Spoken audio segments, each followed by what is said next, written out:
The trouble started the moment the saloon doors creaked open and Jack Roland stepped inside. The whole room seemed to freeze, as if the Texas heat itself held its breath. Men looked up from their poker tables. The piano player's fingers hovered in midair. Even the thick, drifting smoke paused in its lazy climb toward the rafters. Dustwood had its fair share of cowboys, drifters, and drunkards. But Jack Roland was different. He carried the kind of power that came from owning half the valley and surviving the kind of loss that could break most men. Maryanne Collins felt her hands tremble when she saw him take a seat in the corner.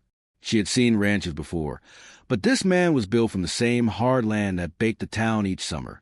Broad shoulders, sun-bronzed skin, eyes the color of deep river water. People said his heart had died years ago when the fever took his wife and young son. One look at him now, sitting alone, confirmed it. He looked like a man made of grief and grit. Maryanne tried to steady her breath as she walked toward his table. She was only 19, an orphan, the girl who washed dishes and wiped tables in the Dustwood Inn and saloon.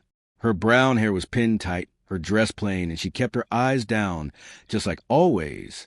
Dustwood judged her the way it judged every girl with no family name. Quiet, poor, invisible, until tonight. "What can I get for you, sir?" she asked, her voice barely steady. Jack lifted his eyes to her. For the first time in her life, someone looked straight through the shell she had learned to wear. His voice was deep, but gentle when he spoke. "Whiskey and a glass of water." She nodded quickly and turned away, heat rising to her cheeks as whispers crawled across the room. Women watched her with tight lips. Men stared with curious smirks. Why was a rich cowboy paying attention to the saloon girl? Maryanne placed the drinks on his table with shaking hands. Before she could step back, his eyes met hers again. Clear, direct. "That'll be all, sir," she whispered. "For now." The simple words made her heart stumble. She hurried away, hoping no one saw the flush in her cheeks. But someone did. Across the saloon, Luther Kane leaned back in his chair, his cold eyes tracking her like a wolf sizing up its prey.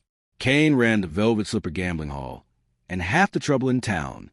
He had wanted Maryanne for months, not out of affection, but the need to own what others wanted. His smile curved when he saw Jack watch her. He didn't like competition. Maryanne tried to stay busy, but her mind kept drifting toward the corner table.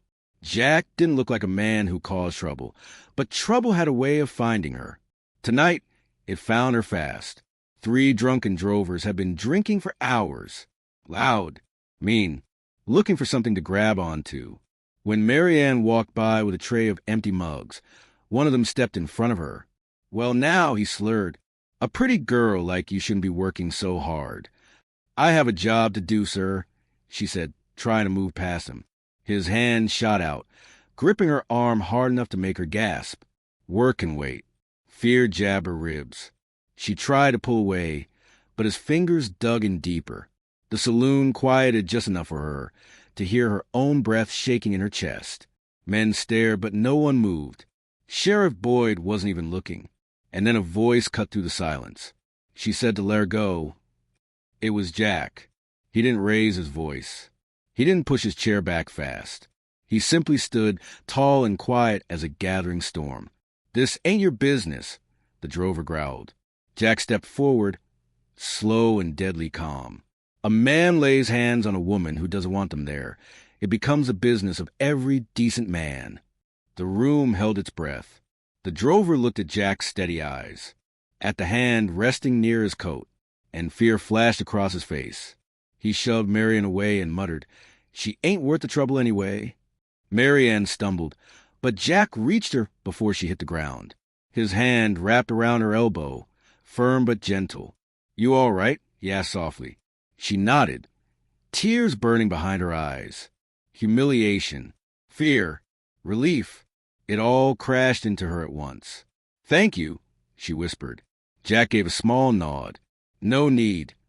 Then he walked out, the door slamming behind him, leaving the whole saloon buzzing like a kicked anthill. Whispers filled the air. "Did you see that?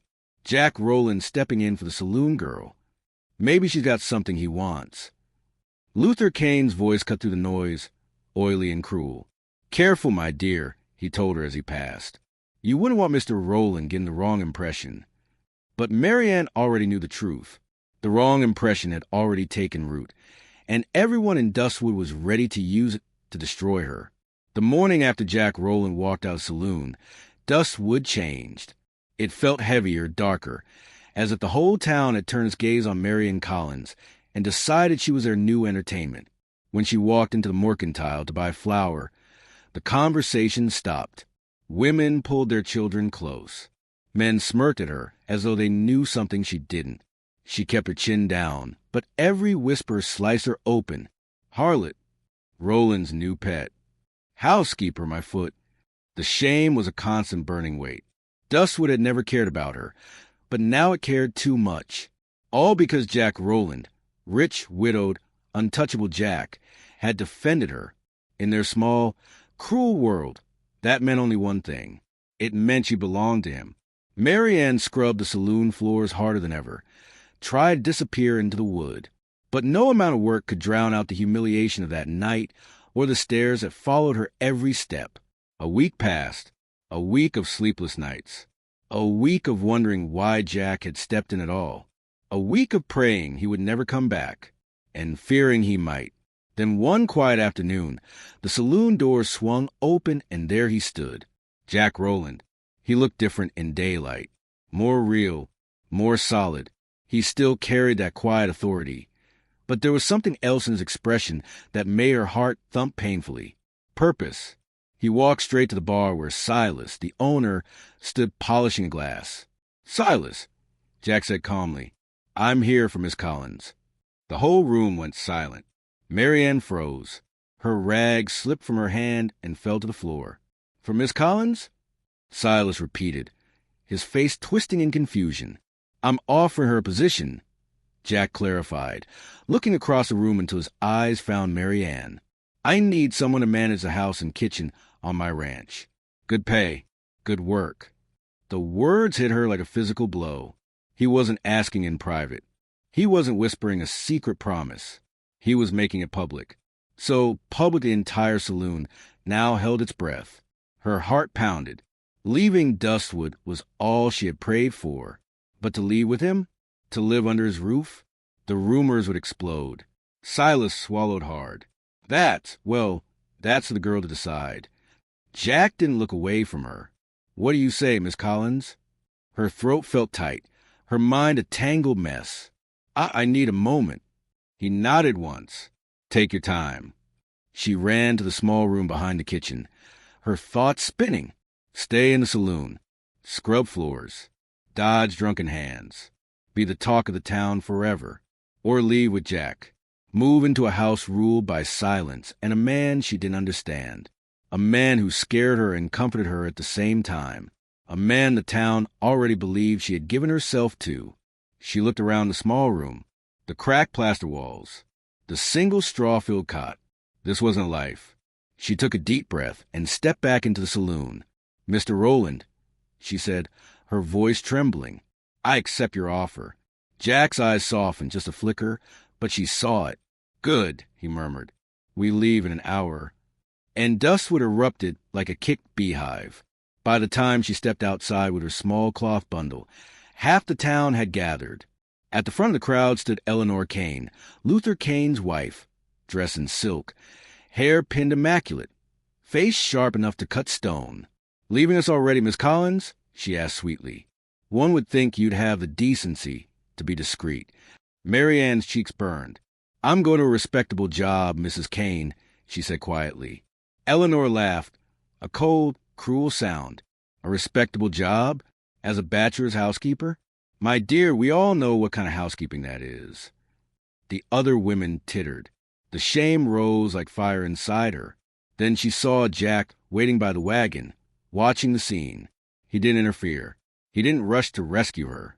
But the look in his eyes, cold, steady contempt for the women who tormented her, gave Maryanne strength she didn't know she had. She lifted her chin. "My shame is my own business," she said.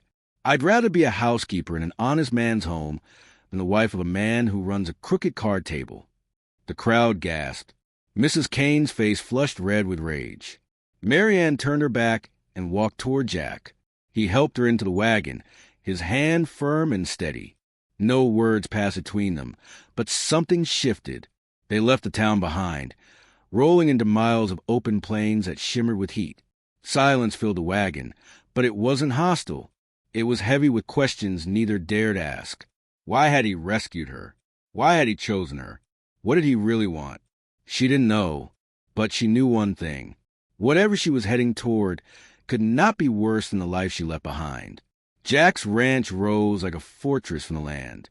Solid stone, sturdy wood, windows that reflected the wide, empty sky. A lonely place, a wounded man's shelter.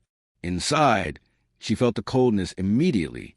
Clean floors, silent halls, a house without laughter, without touch, without life. Jack moved through it like a ghost of the man he once was. Days passed. He rose before dawn, worked until dusk, ate in silence, closed the study door each night with finality. He treated her with respect, polite distance, and loneliness settled into her bones like winter. So she made a decision. If she could not thaw his heart, she would warm the house. She cleaned. She cooked.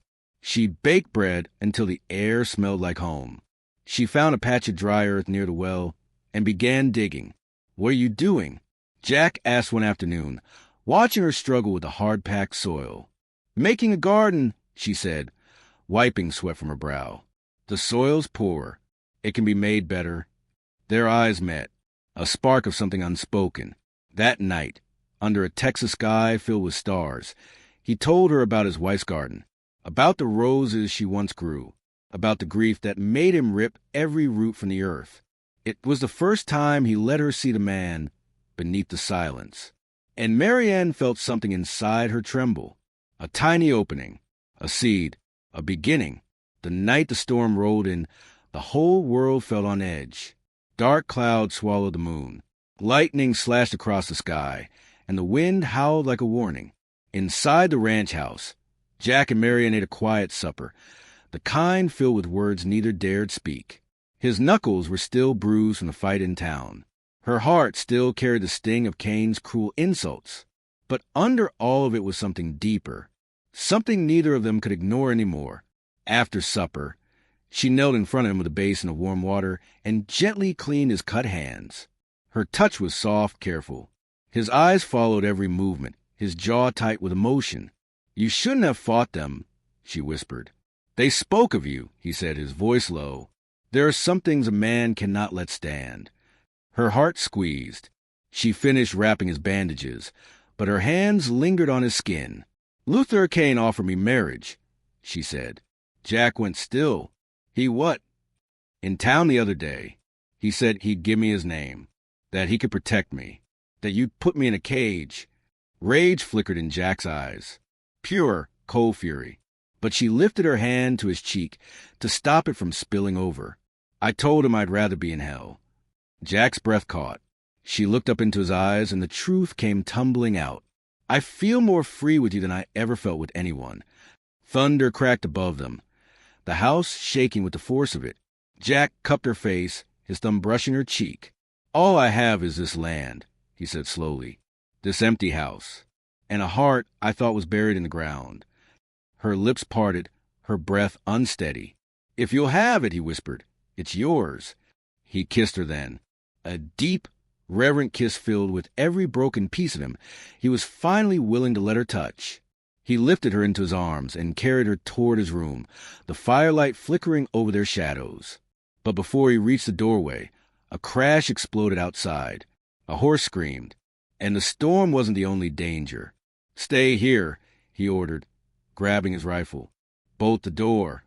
He disappeared into the darkness, and the storm swallowed him whole. The minutes dragged like hours. Every thunderclap sounded like a gunshot.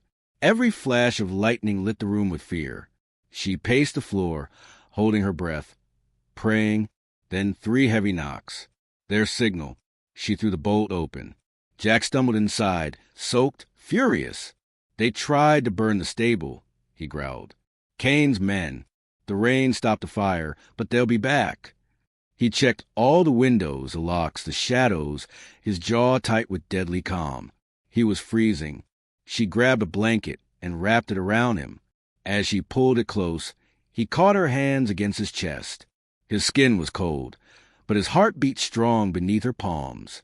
"Maryanne," he whispered. She looked up. "I almost lost you today," he said, his voice raw. "Every time they touched you, every word they said, God help me.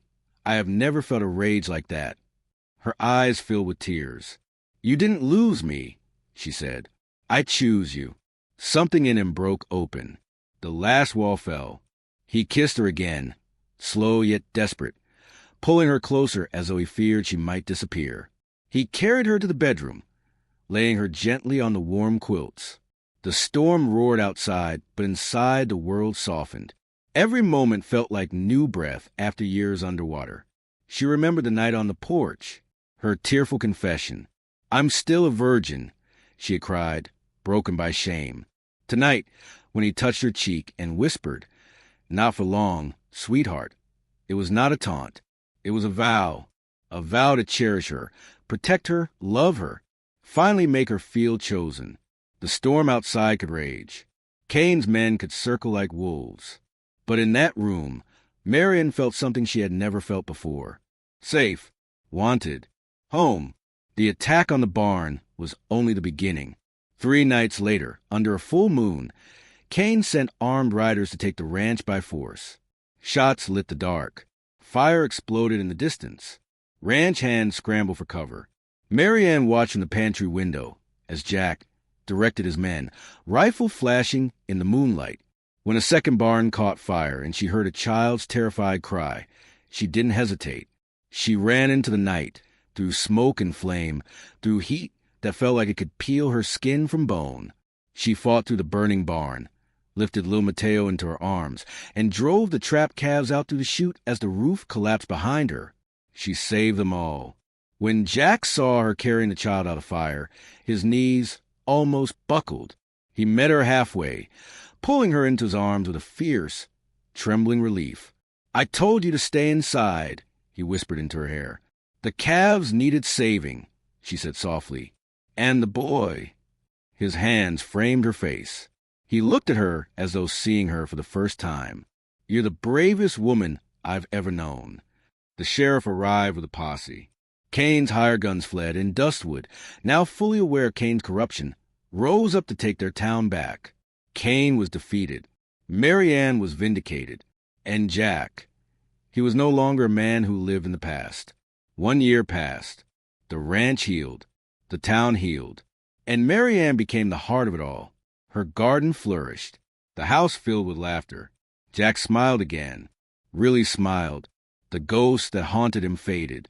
One golden evening, Jack found her in her garden. The sky glowed orange and purple. He knelt in the soil she had brought to life. "Maryanne Collins," he said softly, "you saved this house. You saved me. Will you do me the honor of becoming my wife?" Tears slipped down her cheeks.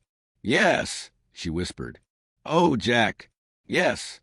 He lifted her in his arms and spun her as laughter filled the air. Together they climbed the hill behind the house, hand in hand, watching the sun sink behind the horizon. The ghosts were gone. The rumors were gone. They had fought for each other, bled for each other, chosen each other. And now they belonged to each other forever.